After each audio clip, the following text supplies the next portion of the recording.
noite. O Primeiro-Ministro mantém aberto o corte nas pensões. Passos Coelho anunciou que vai estudar o acórdão do Tribunal Constitucional para explorar as possibilidades em aberto e assim evitar medidas que penalizem o crescimento e o emprego. Também Durão Barroso e até Angela Merkel se pronunciaram sobre o caso, manifestando confiança de que Portugal encontre boa alternativa. Temas para debate em 360 com a economista Francisca Guedes de Oliveira, o jornalista Ricardo Jorge Pinto, também Elisa Ferreira, eurodeputada, e Hugo Soares, deputado do Partido Social Democrata. Ainda a partir de Lisboa contamos com a presença do professor Jorge Bacelar Gouveia, constitucionalista, daqui a instantes. Começaria, Hugo, por si, perguntando-lhe o seguinte: esta parece mais uma medida de sustentabilidade financeira do que propriamente de convergência de pensões, não parece? Boa noite a todos. Eu julgo que era sobretudo uma medida estrutural. É evidente que tem um impacto na consolidação orçamental para o ano 2014, esse impacto não é negado. Aliás, estava prevista também como uma forma de redução de despesa para conseguirmos alcançar as metas previstas no memorando de entendimento, mas julgo também que era uma medida estrutural. É estrutural pelo menos a dois níveis. Por um lado, porque é daquelas medidas que efetivamente corta na despesa onde ela pesa no Estado, e nós sabemos que as prestações sociais, designadamente as pensões, são uma grande fatia da despesa do Estado. E por esse lado era evidentemente estrutural, porque nós devemos caminhar para fazer o nosso ajustamento estrutural do lado da despesa. Por outro lado, é também estrutural porque tem que ver com a sustentabilidade da segurança social, e nós sabemos que se nada for feito, temos evidentemente em perigo e a perigar a sustentabilidade da segurança social e as pensões futuras. E, portanto, acho que desse ponto de vista era mais até estrutural do que conjuntural.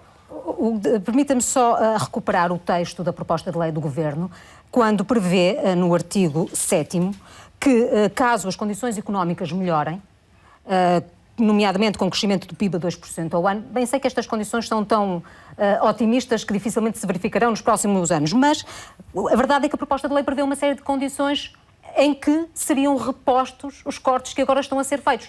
Portanto, isto coloca em dúvida o verdadeiro objetivo da convergência de pensões.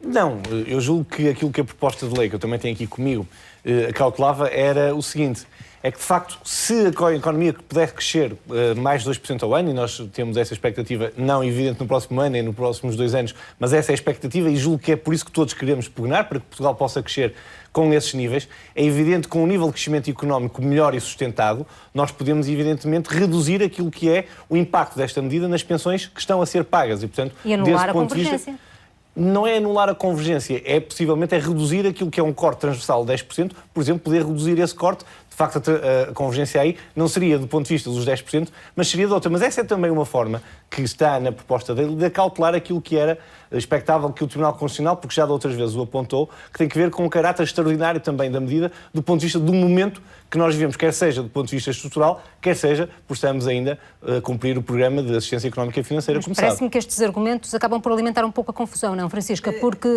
tentar vender uma medida como temporária e ao mesmo tempo sustentar que é estrutural. Boa noite a todos. Aliás, eu acho que isto foi um bocadinho um tiro no pé, porque eu acho que na tentativa de, precisamente, pô-la como uma medida temporária para evitar o chumbo do Tribunal Constitucional, e foi um dos argumentos utilizados para chumbar depois a medida, porque uma das... Um dos argumentos foi precisamente esse, foi precisamente que estava previsto que a medida tivesse um caráter temporário. Ora, se estava previsto que a medida tivesse um caráter temporário, o objetivo não podia ser a sustentabilidade do sistema. E, portanto, nesse sentido, acho que não só gera um bocado de confusão, como foi um bocadinho usar um argumento que depois foi usado contra no momento do chumbo do Tribunal Constitucional. Do ponto de vista das alternativas, ficou hoje claro que Passos Coelho, pelo menos numa primeira fase, vai insistir no corte das pensões. E como é que isto se pode fazer? Alargando o corte a todo o universo de pensionistas, é isso? Pois, Sandra, eu acho que essa será mesmo a única possibilidade. O Tribunal Constitucional não foi explícito nesse ponto, deixando de qualquer forma em aberto que as medidas devem ser pensadas num contexto global dos regimes de proteção social. Portanto, não fechou completamente a porta para cortes que fossem transversais. Aqui depois levantam-se algumas questões, nomeadamente se estes cortes assumirem a forma de uma TSU, isto do ponto de vista político pode ser complicado, porque foi a linha vermelha decidida no passado pelo vice-primeiro-ministro que não permitiria. Portanto, nesse sentido, pode ser complicado do ponto de vista político, mas apesar de tudo foi uma porta que ficou aberta do ponto de vista do Tribunal Constitucional na minha leitura do corte ser transversal e, portanto, englobar os dois regimes de pensões, sim. Elisa Ferreira, parece-lhe que, do ponto de vista económico, o Governo deve insistir no corte das pensões? Boa noite, antes de mais nada. Eu penso que se nós pudéssemos evitar este corte seria muito mais benéfico para a economia em geral. Isto porque o grande problema desta forma como foi feito este ajustamento foi que a dose foi excessiva e o prazo de ajustamento foi excessivamente curto também. Isto baseava-se em modelos que nós, no Parlamento Europeu, pedimos várias vezes para verificar que modelos eram e que estimativas tinham para os impactos. Depois acabamos por fazer encomendar um trabalho a académicos e fazer quase um modelo alternativo ao da Comissão Europeia. E verificou-se que, de facto, os chamados multiplicadores, isto é, aquilo que se calcula que seja o impacto na economia de um ajustamento orçamental, de uma redução orçamental, estava a ser 2 a 3 vezes superior àquilo que estava implícito nas estimativas que a Comissão Europeia utilizava. E, portanto, o que significa que quando nós estamos a fazer um ajustamento que em si tem algum sentido, é necessário, mas ao calcular a dose com estes modelos todos mal calculados, nós acabamos por ter um impacto enorme de redução da procura interna e, enfim, quer gostemos, quer não, seria preferível que não fosse assim, mas a economia portuguesa estava excessivamente dependente da procura interna. Matando a procura interna por todos os lados com esta força, nós acabamos por desencadear um processo negativo de desemprego, poucos recursos, portanto, mais despesa social, crise, menos receitas fiscais e, portanto, entramos num processo em que, de facto, nestes 3 anos, todas as estimativas da Comissão Europeia e da chamada Troika foram ultrapassadas pelo negativo, pela realidade, mas largamente. E, portanto, eu acho que é a altura de abrandar um pouco estas medidas e se nós conseguirmos, de facto, negociar com a Troika que o ajustamento não seja, que este diferencial não seja compensado, eu penso que é melhor até para cumprir os objetivos que estão previstos. Está, portanto, a sugerir que negociássemos um alargamento do déficit. Estamos a falar de 0,2, portanto, Exatamente. Estamos a falar de um valor e, portanto, eu acho que neste momento seria preferível ver como é que a economia se comporta e deixar ficar as coisas um bocadinho até pela sua experiência como eurodeputada, parece-lhe que haveria margem para o fazer? Haveria flexibilidade do outro lado? As declarações públicas indiciam o contrário. Sim, mas já houve declarações que depois, por exemplo, no caso do ajustamento da França, foram prolongadas 2 anos, nós também tivemos prolongamento. Eu sinto que neste momento, enfim, para além de uma busca de manter a imagem de credibilidade, todos começam a perceber que houve excessos nesta receita, que ela não funcionou como estava previsto e continuamos a ter esta dicotomia em que primeiro Olivier Blanchard, do Fundo Monetário Internacional, depois Christine Lagarde, vão dizendo coisas que são o contrário daquilo que depois os técnicos na Troika vão sugerindo. Também ao nível da Comissão Europeia já houve um técnico, pelo menos Hidron Barroso, já tentou abrir um bocadinho mão desta política, porque nós, no fundo, estamos a fazer uma austeridade sincronizada em todos os países da União Europeia e, portanto, acaba por não haver procura, não haver dinâmica nenhuma que responda, que dê resposta a este ajustamento que todos os países estão a fazer. Entretanto, também pode ser que o facto da Alemanha ter agora decidido um salário mínimo e um pacote de investimento interessante também cria alguma dinâmica pelo lado da procura, porque neste momento nós estamos a viver todos da procura internacional, fora da Europa, e demora algum tempo a reagulhar as empresas do mercado interno para o mercado internacional. Ricardo, do ponto de vista político, faz sentido que o Governo não dê sinais de desistir à primeira? Claro que sim. Faz sentido até por 2 aspectos. Em primeiro lugar, porque ceder agora era um sinal de fraqueza que nas vésperas do início da aplicação de um orçamento, que já percebemos que vai ser muito difícil, numa altura em que os partidos da oposição começam a invocar exatamente este chumbo do Tribunal Constitucional para pedir a demissão do Governo e para pedir a intervenção do Presidente da República, no momento em que os nossos credores externos parecem muito atentos a tudo que são pequenas ou grandes medidas que estejam inscritas para que se cumpra aquilo que está acordado. Nesta altura, ceder, deitar a toalha ao chão seria absolutamente dramático para o Executivo. Agora, o que se repara é que tem havido 2 posturas. Há uma postura assumida pelo PSD, que é a postura de dizer talvez dentro do próprio plano ainda de cortes nas pensões se possa vir a encontrar uma solução. Foi a declaração do porta-voz Marco António Costa. E depois temos a posição um pouco mais radical do Primeiro-Ministro a dizer que provavelmente a única opção é o aumento de impostos, que eu leio exatamente como uma declaração de pressão sobre os nossos credores para conseguir exatamente uma renegociação, para conseguir encontrar aqui algum perdão relativamente a esta margem, que será uma margem realmente diminuta, 0,25%, portanto não é nada de significativo. E pode ser perfeitamente acomodado sem grande perda de confiança por parte dos nossos credores. Eu penso que estará algures aí a solução para este problema, que me parece mais um problema político do que verdadeiramente um problema orçamental. Mas parece que numa primeira fase vai ainda tentar esgrimir ou tentar elaborar uma proposta que contemple o corte nas pensões ou não? Eu penso que, na minha perspectiva, aquilo que seria politicamente inteligente era fazer as duas coisas em simultâneo, ou seja, começar a negociar fora de portas essa tal cedência externa e, dentro de portas, começar a encontrar um plano B, até para não dar a ideia de que não há aqui nenhuma solução alternativa. De resto, esse plano B já tinha sido pedido especificamente pela Troika, que falava de medidas de grande qualidade, dando a entender que teria que ser mais na redução da despesa do que no aumento da carga fiscal. Daí a minha interpretação de que o aumento da carga fiscal seja uma pressão no sentido de dizer aquilo que vocês estão a querer nós não vamos conseguir por um lado que vocês também não querem, porque é um lado que pode ser fatal para as aspirações de cumprirmos esta redução do déficit. E relativamente à convivência com o CDS, a palavra irrevogável voltaria a ser testada, não é? Isto levanta também um problema em termos de entendimento da coligação. De resto, há quem diga que esta saída do secretário de Estado, Hélder Rosolino, teria alguma coisa a ver também com essa rota de colisão que de alguma forma já existiria entre aquelas que eram as suas opções e as opções que o CDS vinha a advogar há algum tempo. É verdade que já estava anunciado mais ou menos esta saída para o final do ano, ele já tinha pedido o seu afastamento, mas também são conhecidas as suas divergências, eram de resto públicas e são programáticas, olhando para o programa do CDS, olhando para aquelas que são as propostas do PSD, percebe-se que o entendimento aí não é fácil. E depois há um outro aspecto, que é se mexer nestas pensões ao ponto de se começar a tocar naquilo que é conhecido como a TSU, então aí Paulo Portas certamente colocará de novo a linha vermelha e Pedro Passos Coelho terá que encontrar uma outra forma qualquer de negociar com o seu parceiro de coligação a solução para este problema. Hugo, estava aí a exibir sinais de discordância. Em algumas matérias.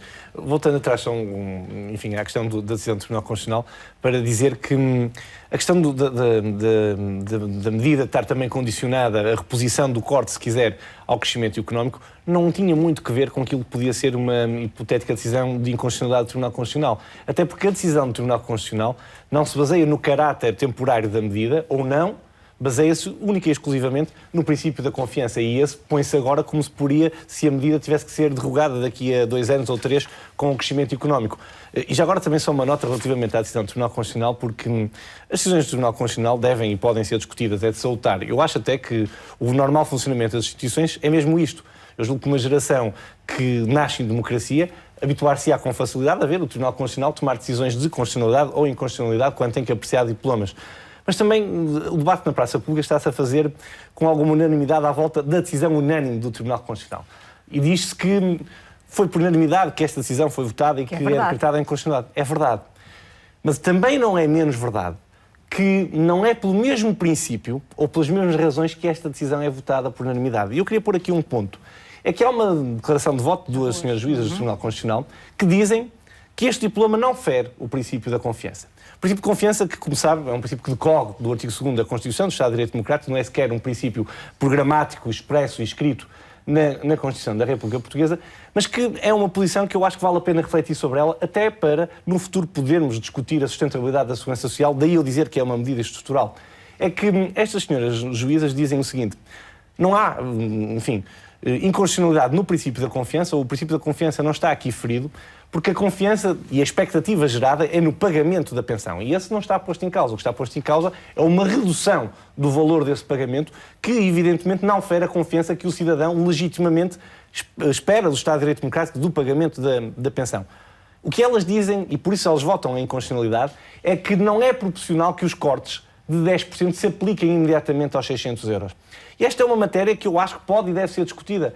Dizer se Há ou não há princípio da confiança aqui em causa quando se discute se, por exemplo, nós podemos pôr a questão neste ponto, eu acho que era uma questão interessante. A tutela do princípio da confiança é aqui garantida para todos aqueles, deixe-me só terminar este raciocínio, para todos aqueles que hoje oferem a sua pensão.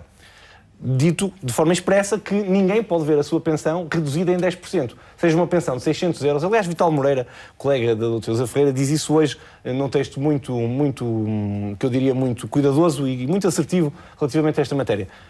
10% em 600 euros é completamente diferente de 10% em 5 mil euros e há pensões desse valor.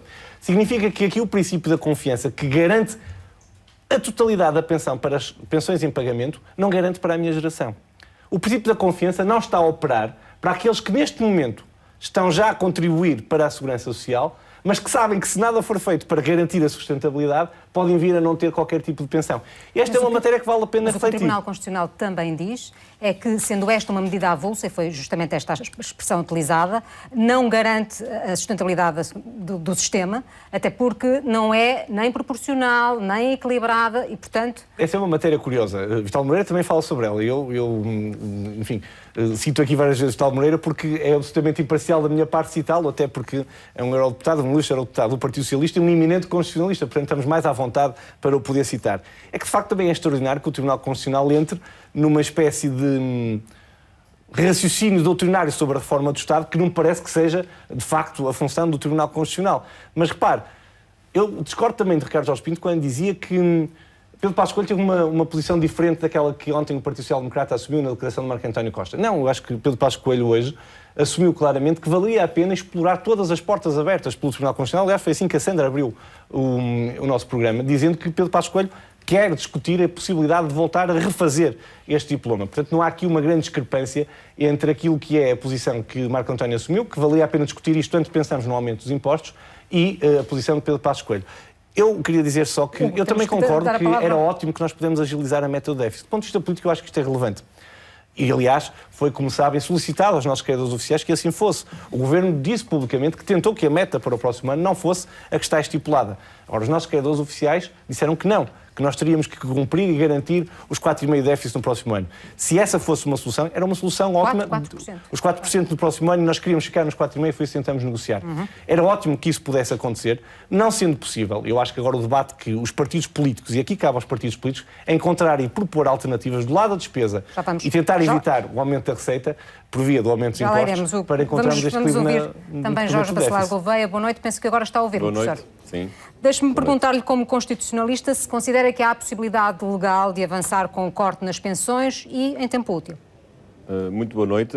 Eu penso que não compete ao Tribunal Constitucional definir o caminho, que só compete ao Poder Legislativo definir e prosseguir. É evidente que, perante esta decisão, o Governo agora deve ler atentamente a fundamentação deste acórdão e, obviamente, que isso vai condicionar, em relação ao futuro, os caminhos que vá trilhar no sentido de continuar com este tipo de reforma. Agora, parece-me bastante taxativo o facto de o Tribunal ter decidido por unanimidade. Aliás, isso impressiona porque não há memória nos últimos anos na democracia portuguesa de ter havido decisões com esta amplitude, incluindo também, neste caso, juízes que foram indicados pelo PSD e pelo próprio CDS. Aliás, aqui a questão até pode tornar-se sim do ponto de vista político, mas agora ao contrário, porque muitas vezes viram certos setores ligados ao PS e ao CDS, enfim, a criticar, a zurzir até um pouco no próprio Tribunal Constitucional, dizendo que o Tribunal Constitucional estava a pronunciar sobre questões políticas e agora, afinal, verificamos que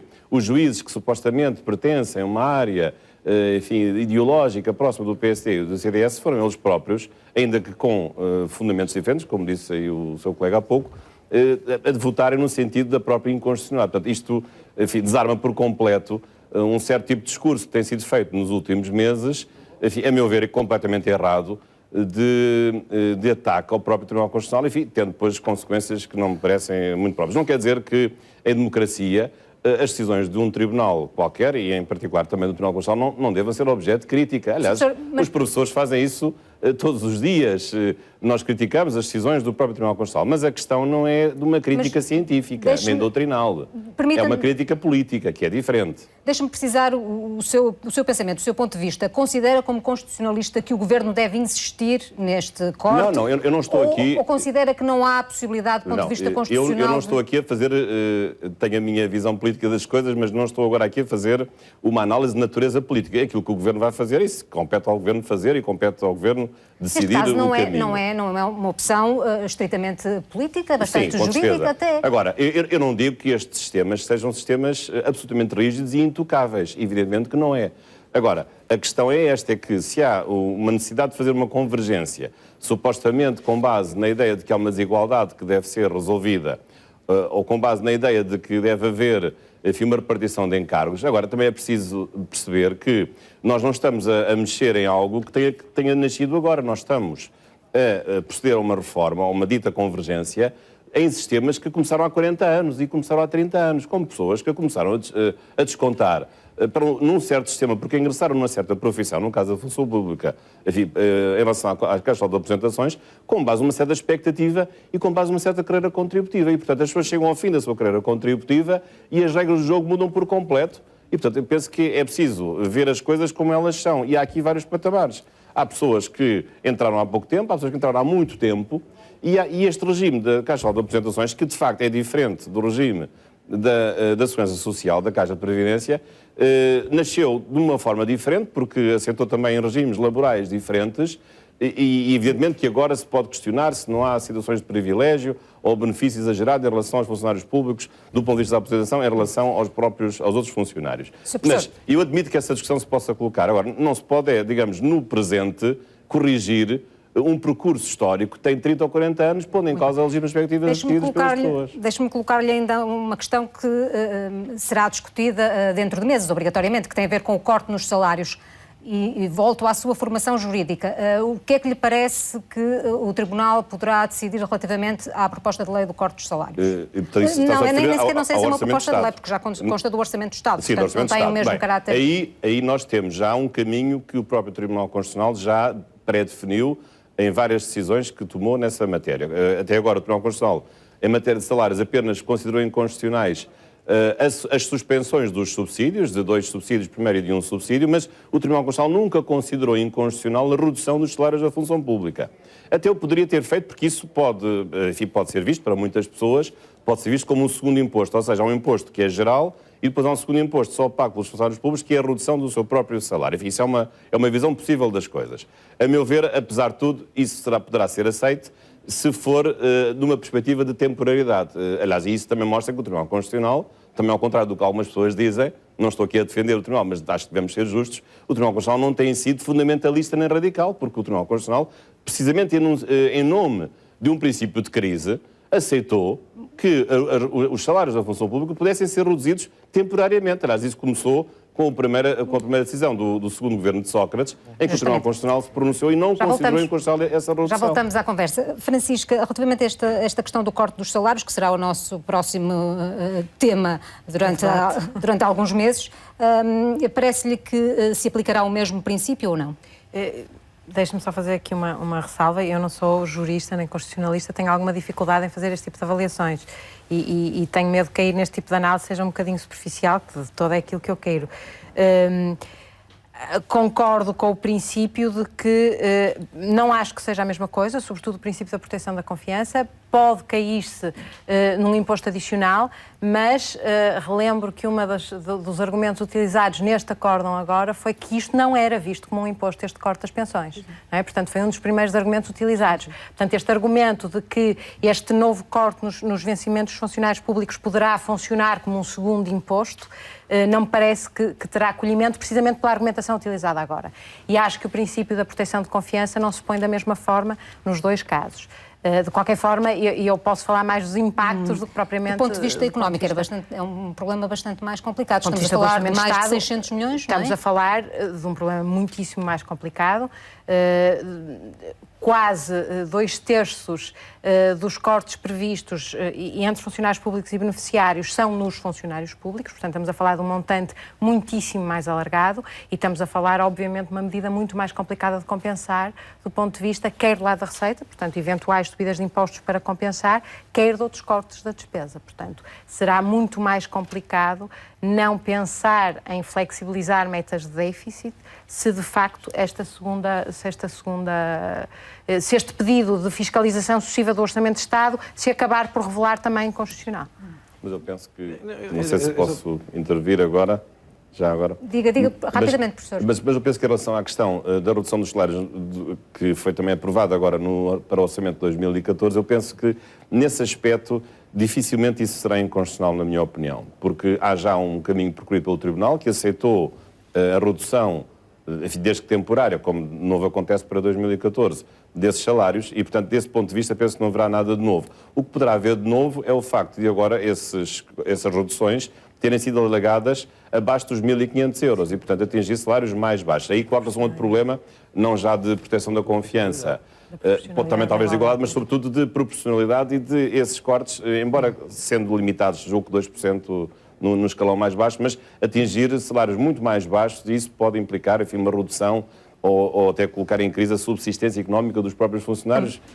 Mas isso é uma questão nova. Mas mesmo assim é uma questão, apesar de tudo, mais limitada. Agora, não me parece crível que se possa dizer que é inconstitucional a redução dos salários que tem sido repetida ao longo destes anos. Isso não me parece que seja em causa. Eu concordava com a Francisca e chamava só a atenção para o seguinte, é que, curiosamente, cada vez que se coloca uma dificuldade, a nossa primeira tentação, e o Dr. Francisco foi sempre essa, foi dizer que devemos flexibilizar a nossa meta de déficit, porque de facto começa a ser quase impossível cumprir as metas do ajustamento se entrarmos por esta lógica. Porque, do ponto de vista da receita, é impossível nós aumentarmos mais a carga fiscal sem que tenha um impacto direto na economia, e o Dr. Francisco já há pouco falava sobre isso, com toda a razão. Do ponto de vista do corte da despesa, ela só, de facto, é significativa se a cortarmos, onde, de facto, há uma grande parte da despesa para cortar, que tem que ver com os salários que o Estado paga e com as prestações sociais. Se não for permitido cortar nas prestações sociais, se não for permitido fazer o ajustamento também do ponto de vista salarial a este nível, de facto, começa a ser impossível nós garantirmos a sustentabilidade, não é das metas de déficit, mas é do próprio Estado Social e do nosso Estado. E isto é, de facto, algum drama que nós devemos refletir enquanto sociedade conjunta. Elisa Freire. Sim, eu gostaria só de dizer sobre isto o seguinte. Eu acho que uma das grandes oportunidades desta fase tão difícil era nós fazermos aquilo que se chamaram reformas estruturais. Mas essas reformas estruturais não são, a meu ver, aquilo que nós estamos a fazer. Isto é, fragilizar os laços de contratação laboral, etc., não é uma reforma estrutural. Por exemplo, o modo como se está a fazer o ajustamento dos salários na função pública, que são de facto uma massa muito importante, estão a ser feitos sem se perceber qual é o novo formato da administração pública que nós vamos querer.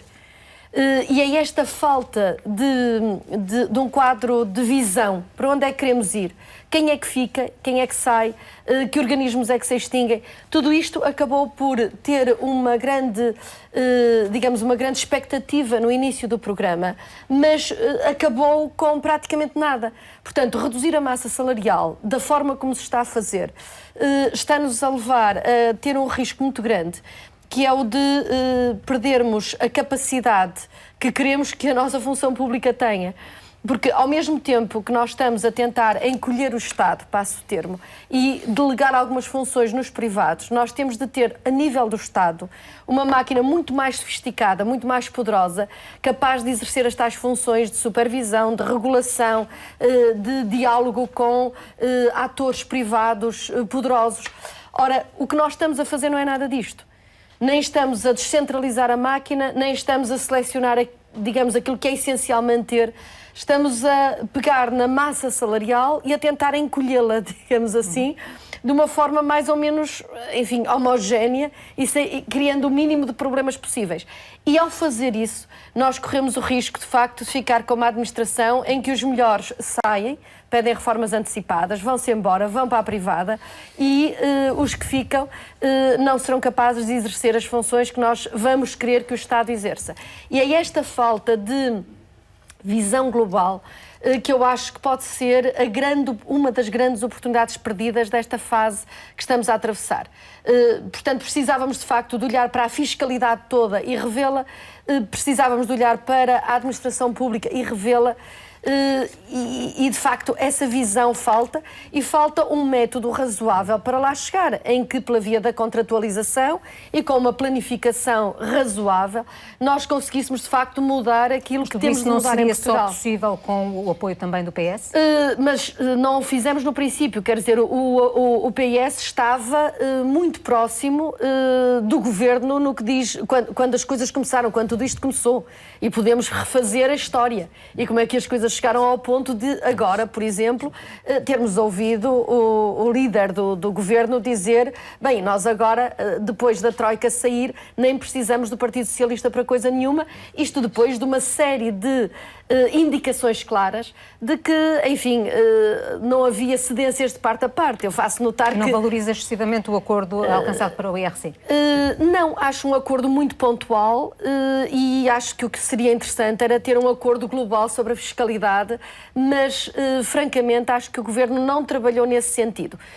O Governo percebeu, ou pelo menos deu a entender, que aquilo que pretendia tinha aquele caminho, e a oposição não era oposição, era uma espécie de quem assinava por baixo e dizia, bem, não há outra alternativa, o caminho é único, vamos por aqui todos juntos, o que não é propriamente aquilo que se entende por um diálogo entre o partido de poder e o partido da oposição. Ricardo, de que forma as próximas ações do Governo estão já ou não condicionadas pelo calendário eleitoral? E sendo que ainda hoje tivemos conhecimento de uma sondagem que dá conta de um crescimento do PSD e de um decréscimo das intenções de voto no PS. É a questão da economia, não é? It's the economy, stupid. As pessoas vão votar muito em função daquilo que sejam os índices económicos no momento em que forem chamadas a votar. E o PSD sabe isso, e sabe isso de forma muito inteligente, e sabe que se houver uma recuperação agora em 2014 e depois, e sobretudo em 2015, a possibilidade de voltar a ganhar as eleições é uma possibilidade que está claramente em cima da mesa. E sabe também que, à medida que essas hipóteses ganham corpo, reduz-se a margem de manobra para os partidos da oposição. E daí que, claramente, o Governo esteja já com os olhos nas eleições legislativas, assim como a oposição também o está. De resto, por exemplo, eu penso que este acordo sobre o IRC é também já uma medida tática eleitoralista de lado a lado, com o Partido Socialista a querer dar o sinal de que nas medidas que são até mais populares tem o seu dedo, da parte do Governo a querer dar um piscar de olhos ao Presidente da República, a dizer, vejam lá, como quando é preciso, nós até nos coligamos com o Partido Socialista, sabendo que isto tem depois efeitos eleitorais. Eu participei ontem numa antena aberta sobre esse tema, onde as pessoas elogiavam de forma muito exuberante esse acordo entre PSD e PS, mostrando uma simpatia por estes dois partidos, que raramente nesse programa, que é sempre muito crítico contra os partidos do chamado arco do Governo, costumam revelar. E, portanto, há aqui já um taticismo muito claro, mas em democracia também perfeitamente legítimo. Agora, há aqui também dificuldades. Há aqui dificuldade para o Governo, em primeiro lugar, desta questão das reformas estruturais que Elisa mencionava. Na minha perspectiva, é muito difícil fazer reformas eleitorais num momento de crise.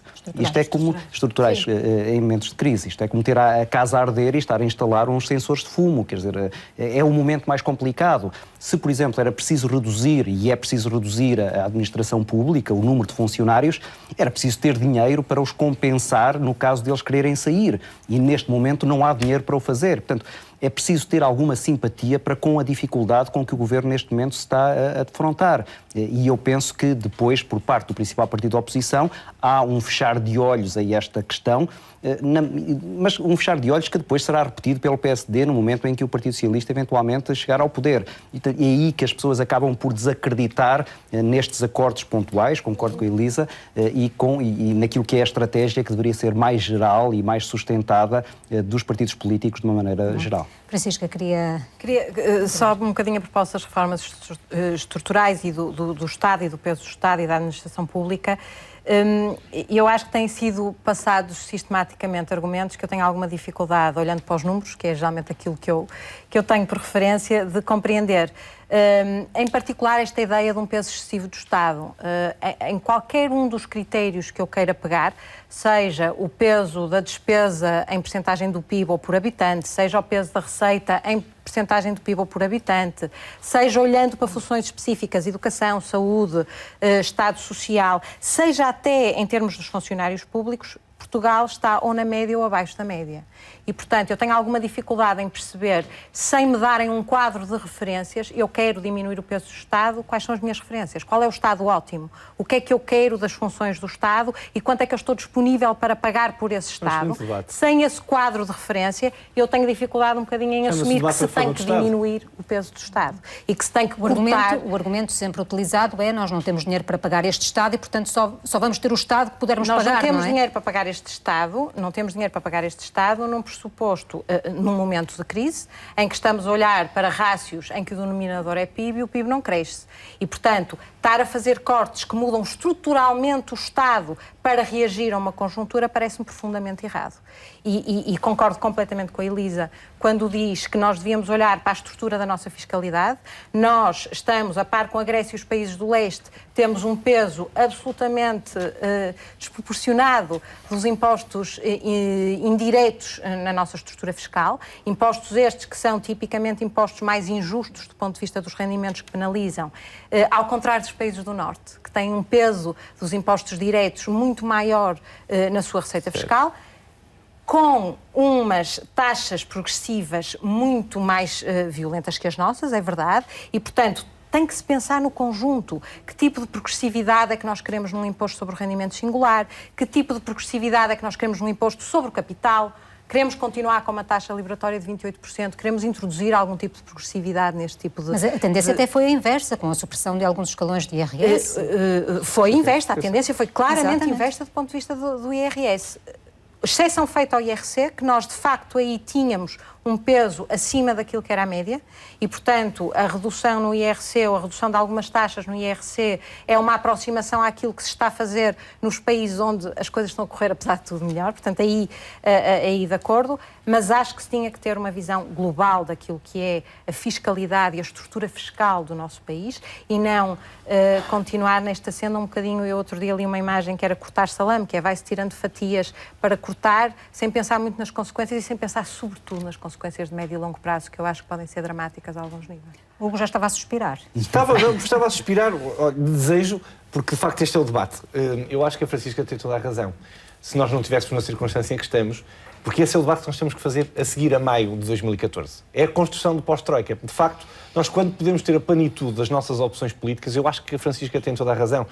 Daí que eu acho que deve ser discutida toda a reforma... E acha que a partir de maio vamos ter a plenitude das nossas opções políticas? Eu espero bem que sim, e acho que é para isso que todos estamos a querer que o Governo e o país se encaminhem. Também estamos no Natal, é certo. Agora, eu recordo que há 3 meses estávamos bem longe do Natal e todos falávamos de um segundo resgate. Hoje é uma expressão que já saiu do léxico político, felizmente, porque já todos acreditam que com o crescimento da economia, com sinais ténues, é verdade, mas com esse crescimento, com a diminuição pouca, é verdade, do desemprego, mas que nós vamos chegar a maio de 2014 sem necessidade de um segundo resgate. Mas deixa-me dizer, Sandra, é que eu acho isto absolutamente fundamental e o Ricardo Jorge Pinto tocava com o dedo na ferida, na minha opinião.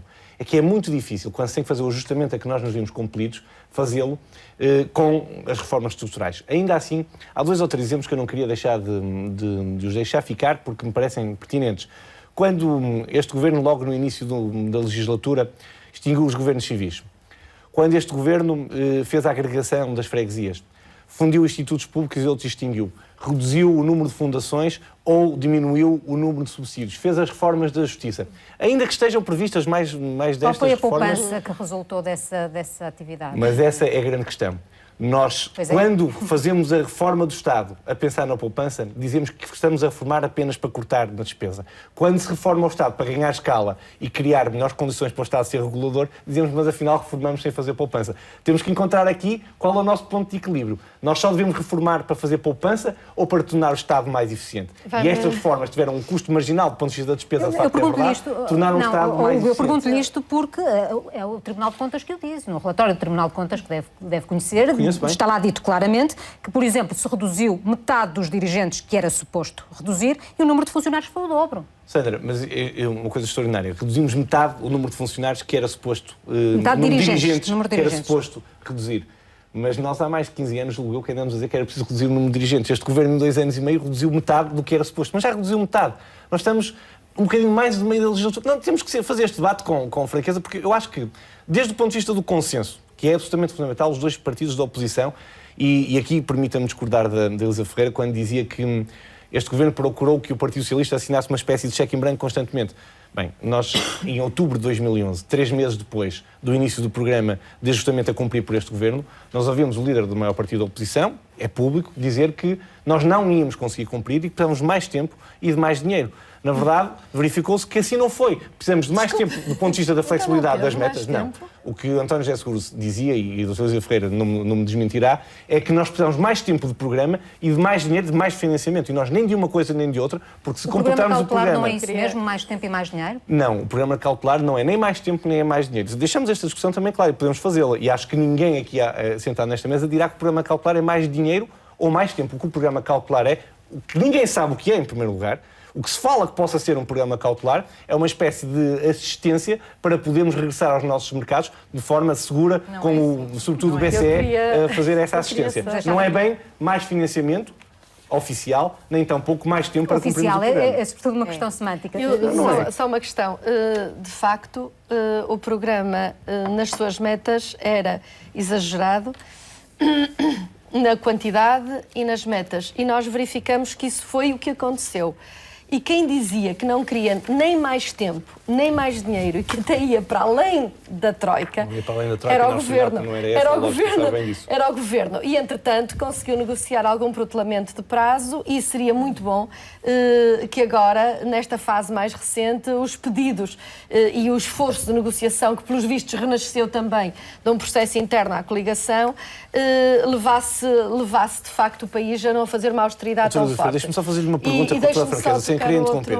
Achava natural que o governo que tem que cumprir e tem que ganhar a credibilidade dos mercados fizesse qualquer tipo de renegociação ou que exigisse melhores metas na praça pública? Todos os países negociam. Toda a gente sabe que isso não era possível.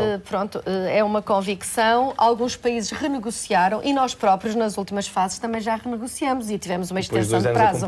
E tivemos uma extensão de prazo. Agora, diferente é dizer, é completamente diferente dizer-se eu queria negociar e não tenho condições para o fazer, ou dizer o nosso programa é o programa da Troika, vamos antecipar até aquilo que a Troika nos está a propor, porque, de facto, o nosso programa resume-se ao programa da Troika.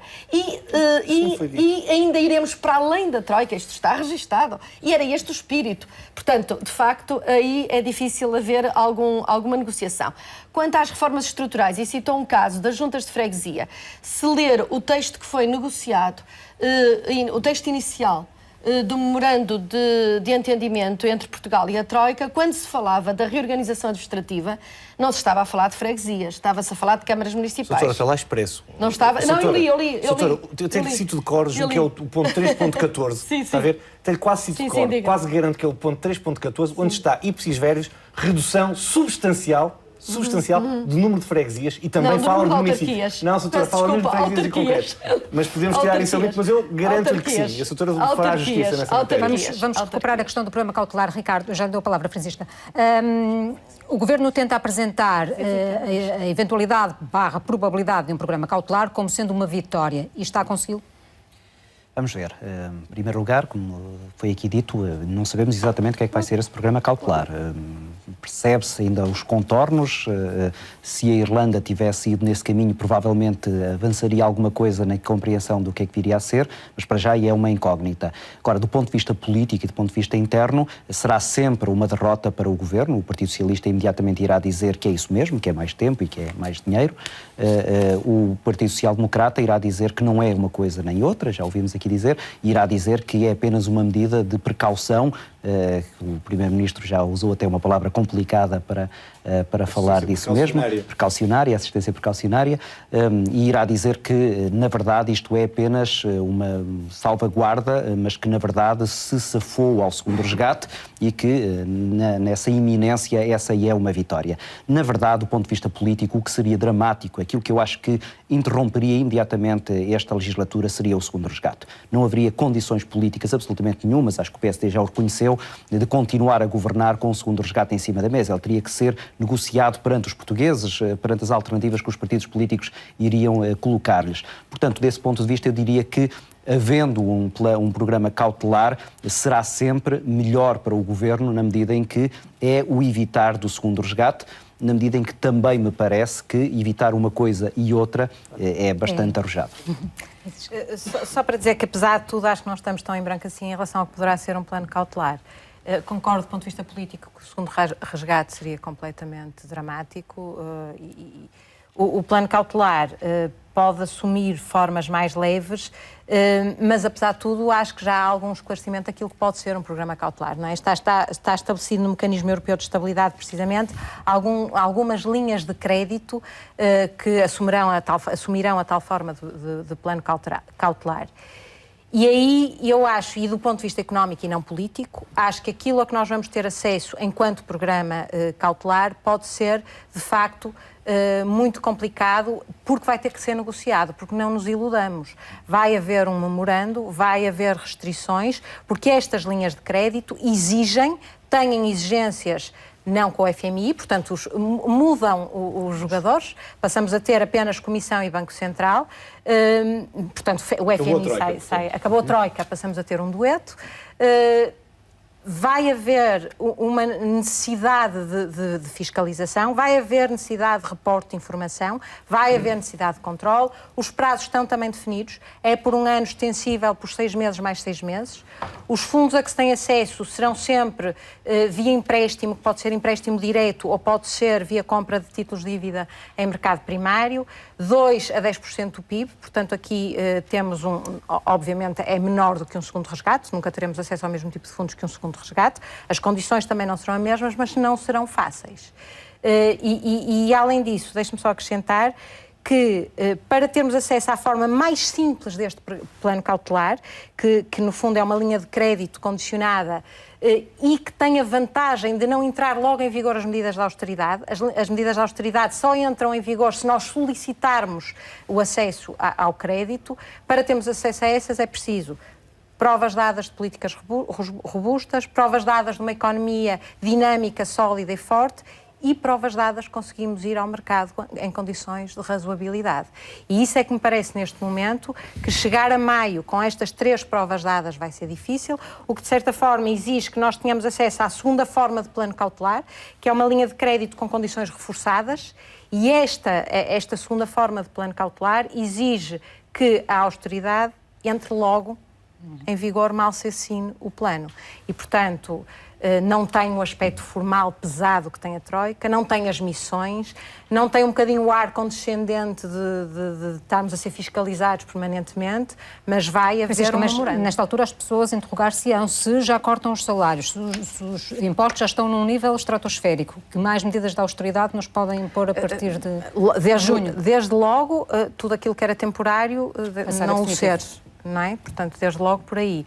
E depois, um bocadinho também dependente de como for reagindo a economia, isto fazendo aqui acertos. Eu estou convencida que o impensável é pensável e que já houve períodos em que se achava que mais austeridade não ia ser possível, mais cortes de salários não ia ser possível, e foi. Mais aumentos de impostos não o seria, e foi. Portanto, se as coisas se mantiverem num nível de evolução económica como tem sido como foi este terceiro trimestre, de 2013, conseguir-se-á manter um nível de austeridade semelhante àquele que se tem mantido até aqui, mas vamos ter que ter reporte de informação, memorando de entendimento, fiscalizações, portanto, e mais. A Troika não vai, e aí Troika e FMI, enquanto nós devermos aquilo que devemos, não vai deixar de estar presente, não vai deixar de controlar, não vai deixar de estar atenta. Hugo, rapidamente, para fazermos uma última questão aqui à doutora Luísa. Só comentar aquilo que a Francisca disse e com todo o respeito, eu também não sou economista e, portanto, também não quero ser aqui leviano nesta análise, como a Francisca há pouco dizia, relativamente à análise jurídica do Acórdão do Tribunal Constitucional. Mas para dizer com todo o respeito que acho que foi aqui uma grande especulação, se me permite, por uma razão. É a primeira vez que eu ouço com tanto detalhe aquilo que são as várias versões de um cautelar que a Irlanda não conseguiu perceber o que era.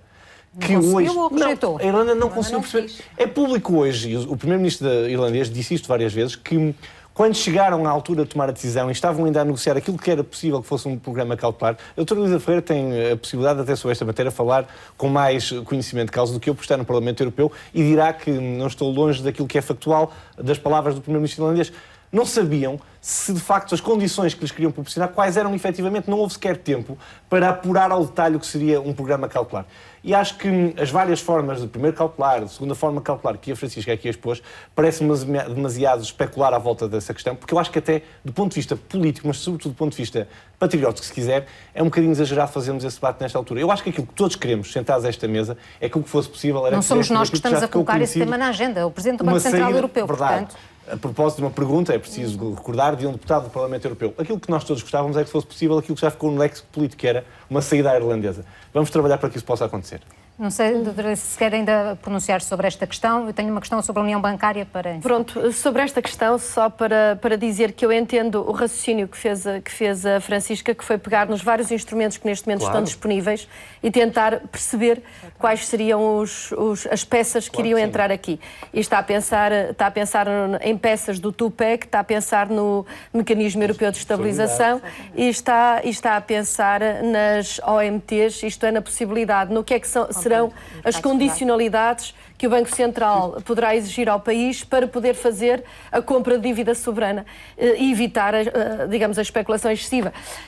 Neste momento, eu acho que nós estamos aqui a fervilhar em torno deste assunto sem sabermos exatamente, e acho que o próprio Mário Draghi, se quer que lhe diga, só sabe uma coisa que nós também sabemos, é que vamos sair daqui com 128% de dívida pública em relação ao PIB, o que é muito mais do que tínhamos no início. Isto torna o país muito mais vulnerável aos ataques de especuladores. Alguma coisa se tem de fazer em termos de controlar os estragos. E a pergunta que eu tinha feito ao Mário Draghi antes era que conclusões é que tirou do exercício da Troika quando agora tiver de ajudar a definir as condicionalidades de algum programa de transição. E a resposta foi? Assim. E a resposta dele foi, vamos aguardar, vamos ver como é que saímos, porque isto tem uma componente técnica e tem uma fortíssima componente política. Porque a verdade é que neste momento já ninguém, mesmo os credores, querem continuar com este discurso e com este ónus enorme que foi este exercício da Troika. E, portanto, ele de facto fugiu à questão. Eu entendo que ele tenha fugido à questão.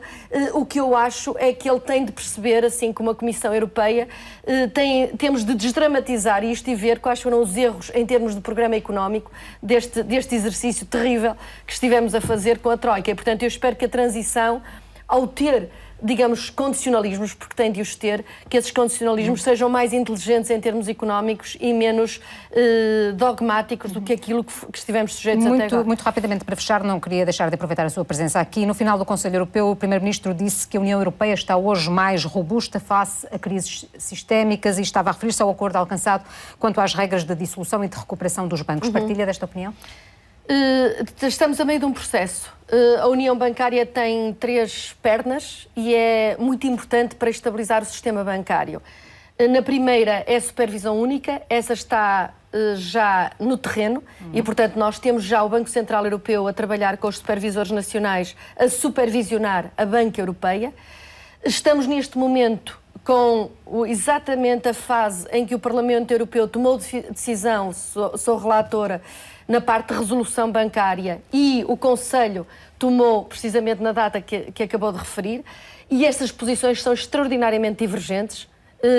Neste momento eu acho que corremos riscos da União Bancária não ir no bom caminho, no caminho que todos queríamos, e falta uma perna que é uma garantia comum para os depositantes. Temos uma legislação, mas as garantias de depósitos estão ao nível nacional.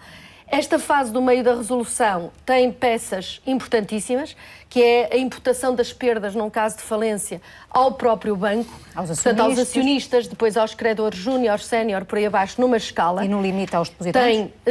Tem aos depositantes não garantidos, portanto acima dos 100 mil euros.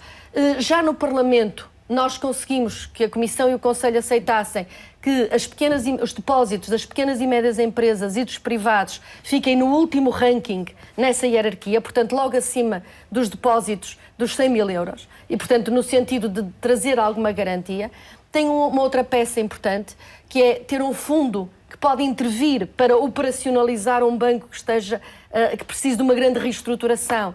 E esse fundo é financiado pelos próprios bancos em função do risco que trazem ao sistema.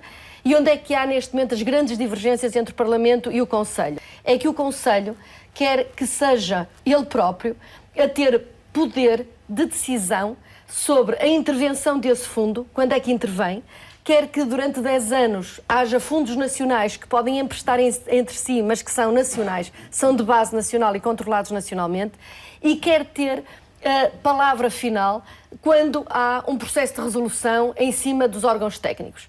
Isto para o Parlamento é muito preocupante e nós estamos-nos a bater contra esta posição, precisamente porque isto vai permitir, ou na realidade, ou a percepção de que os bancos são resolvidos ou não, e o fundo é utilizado ou não, de acordo com o poder político relativo que no Conselho os diferentes países têm. E isto seria fatal para o grande objetivo que nós temos, que é de, com esta reforma, separar este ciclo terrível de contaminação entre dívida dos bancos e dívidas dos Estados. E, obviamente, que isto tem de dar uma segurança aos depositantes e aos próprios bancos, que não fica garantida se o Conselho politicamente puder intervir nos critérios de intervenção efetiva num processo de resolução. É um processo que vamos acompanhar com cuidado nos próximos meses. Muito obrigada pela vossa participação, Francisca, Ricardo, também a si, professor Jorge Bacelar Gouveia. Agradeço-lhe a atenção dispensada. Nós estamos de regresso sempre que a atualidade o justificar. Boa noite.